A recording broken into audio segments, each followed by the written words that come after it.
મિત્રો, ગુજરાતની ધરતીમાં એક એવો રાજપૂત થઈ ગયો કે જે ગાયોને બચાવવા માટે ધર્મના ધીંગાણે ચડીને પોતાના જીવનું બલિદાન આપી અને વીરગતિને પામ્યો. અને પછી એવું તે શું થયું કે એણે સ્વર્ગમાંથી ભૂત બનીને નીચે ધરતી પર આવવું પડ્યું. તો ભૂત રૂવે બેકાર વીર માંગડાવાલાના સત્ય ઘટનાના ઇતિહાસની આજે આપણે વાત કરીશું. તાતરવડીને કાંઠે આવેલા તાતરવાડાના રાજપૂત જેઠાવાલાનો એક દીકરો અને એનું નામ માંગડો એકવાર ગામ બહાર જાણ પરણીને હાલી આવે છે અને એવા ટાણે લૂંટારા બાયડ છાવડાએ આ જાણ લૂંટી. અને આવા સમાચાર મળતા ધાતરવાડાનો ધણી જેઠાવાળો બાયડ છાવડા સામે યુદ્ધ ચડ્યો અને કહેવાય છે કે સામે બાયડ છાવડાના માણસો વધારે હતા એટલા માટે આ યુદ્ધમાં જેઠાવાળો વીરગતિને પામ્યો. અને પછી તો રજવાડું પડતું મૂકીને નાનકડા માંગડાને લઈ એની માતા એના પિયર ભૂમલી ગામ આવે છે. અને પછી તો માંગડાના મામા ભાણ જેઠવા એને પોતાના દીકરાની જેમ સાચવે. અને આમ થાતામ સમય વીત્યો અને માંગડો મોટો થયો. અને ભૂમલી ગામની બાજુમાં એક પાટણ નામનું નાનું ગામ હતું. ત્યાં એક નગર શેઠની દીકરી પદ્મા સાથે આ માંગડો પ્રીતે બંધાણો. પદ્મા વાણિયાની દીકરી અને માંગડો રાજપૂત પણ ગયા. જન્મના કંઈક લેણા હશે ને તેથી આ જન્મમાં પ્રીતે બંધાણા. હવે એક દિવસ ભૂમલી નગરમાં હાકલ પડી કે દોડો દોડો કાગવડ ગામનો બાયડ છાવડો આપણા ગામનું ગાયોનું ધણ વાલીને જાય છે. અને ત્યાં તો ગામના જુવાનો ભાલા અને તલવારો લઈને નીકળી પડ્યા. પણ ત્યાં મામા ભાણ જેઠવા બોલ્યા કે 100 યુદ્ધે ચડજો પણ ભાણેજ માંગડાને જગાડતા નહીં અને તેને કહેતા નહીં, કેમ કે એ પારકી થા. પણ 600 રાજપૂતો યુદ્ધ ચડ્યા અને થોડી વાર થઈ એટલે માંગડો જાગ્યો. અને જાગતા જોયું તો આંખોએ દરબારગઢ સૂનો હતો. પછી વાત મળી કે મામા ફોજ લઈને યુદ્ધ કરવા ગયા છે.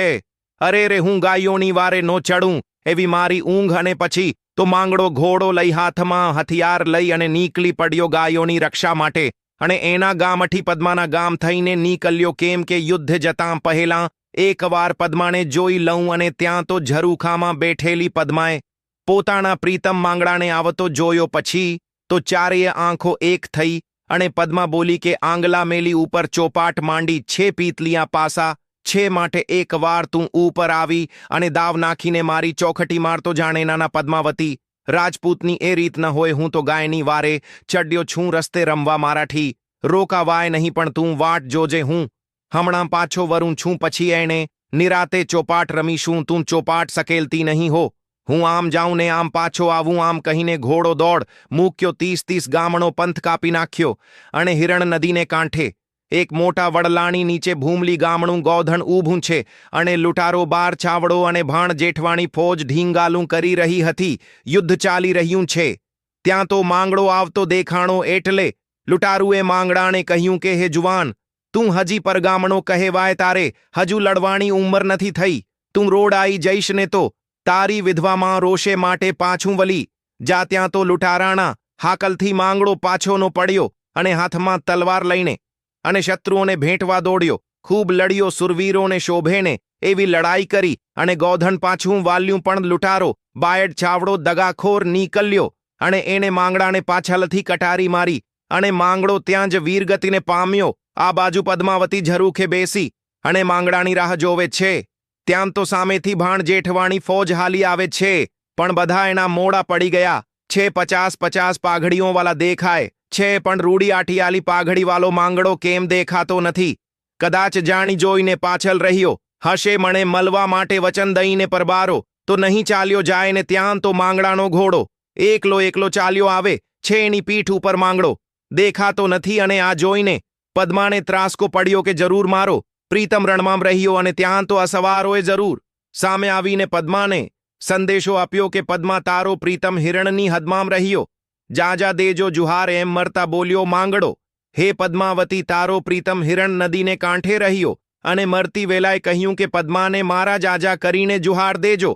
પછી તો માંગડાના મોસાલમાનથી 7 સોયણી લાવી અને એના સબને દેણ દેવાય છે. અને સતી પદ્માવતી વિલાપ કરતી ઊભી છે. પછી તો દિવસો ઉપર દિવસો વીતવા લાગ્યા. પણ પદ્મા માંગડાને યાદ કરતી કરતી અડધી પાગલ થઈ જાય છે. એટલે એના માતા પિતા વિચાર કરે છે કે દીકરીને ક્યાંક પરણાવી દઈએ એટલે તે માંગડાને ભૂલી જાય. પણ આવી પાગલ કન્યાનો હાથ કોણ ચાલે? અને આવી ઉપાધિમાં એક વાણિયાનો દીકરો જે સાવ કદરૂપો છે એની સાથે પદ્માનું સગ પણ કર્યું. થોડા દિવસોમાં લગ્નનું ટાણું નજીક આવ્યું અને વાણિયાના દીકરાની જાન હાલી.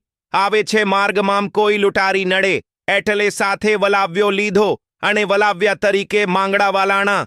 કાકા અરસીવાલો હતો, પછી તો આગળ અરછીવાલો અને પાછળ જાણના ગાડા હાલે આવે છે. હવે બન્યું એવું કે જે વડલા નીચે માંગડાવાલો વીરગતિને પામ્યો હતો, ત્યાં જ આવીને જાણના ગાડા છૂટ્યા અને વાણિયો બોલ્યો કે ભાઈઓ, અહીં વાવ છે એટલે પાણી મળશે, તો હાલો આજની રાત વસો અહીંયા જ કરીએ અને સવારે માંડવે પહોંચશું. પછી તો બધા ભાતના ડબલા ઉગાડીને અને ભોજન કરે છે અને વલવ્યા તરીકે આવેલા રાજપૂત અરસીવાલો વડલા નીચે બેઠો છે.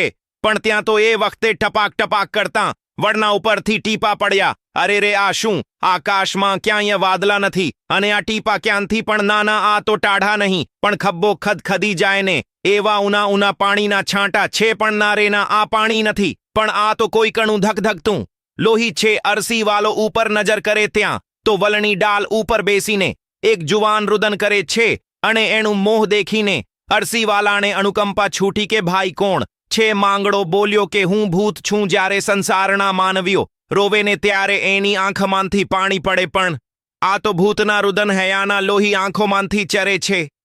અરસીવાલો બોલ્યો કે ભાઈ ભૂત પણ કોનું પૂત? ત્યારે માંગડો બોલ્યો કે કાકા, મને નો ઓળખ્યો, હું તમારા સગા ભાઈ જેઠાવાલાનો દીકરો માંગડો અને તમારો પણ દીકરો થા.